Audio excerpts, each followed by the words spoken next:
এটি দেখছেন, এটি মূলত বিএনপি প্রতিষ্ঠাতা ও সাবেক রাষ্ট্রপতি জিয়াউর রহমানের গ্রামের বাড়ি। এটি বগুড়া জেলার গাবতলী উপজেলার বাগবাড়ি গ্রামে অবস্থিত। যে বাড়িটি আগে ছিল কোলাহলপূর্ণ, আজ তা শুধুই জীর্ণ অবস্থায় পড়ে আছে।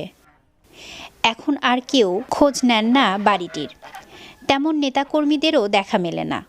বাড়িটি দেখাশোনা করার জন্য রাখা হয়েছে কয়েকজনকে। বাড়িটির সামনে যে টিনের ঘরগুলো দেখতে পাচ্ছেন, এইখানেই তারা থাকেন। পূর্বে বাড়িটির সামনে ফুলের বাগান থাকলেও যত্নের অভাবে আজ তাও নেই। বাড়িটিতে রয়েছে শান বাঁধানো পুকুর।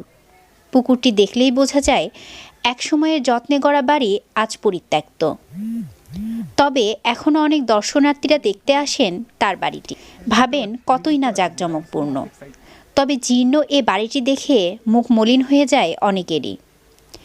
ওই পাকা ঘরের সম্মুখে লেখা আছে 22শে আষাঢ় 1302 1895, যেটি বাড়ি নির্মাণের তারিখ। বাড়ির এই চারপাশ ছিল কোলাহল ও সুসজ্জিত, আজ তা শুধুই পরিত্যক্ত ও জঙ্গলে পরিপূর্ণ। বাড়িটি যেন এখন মৃতপ্রায়, আছে শুধু প্রাণ ফিরে আসার অপেক্ষায়।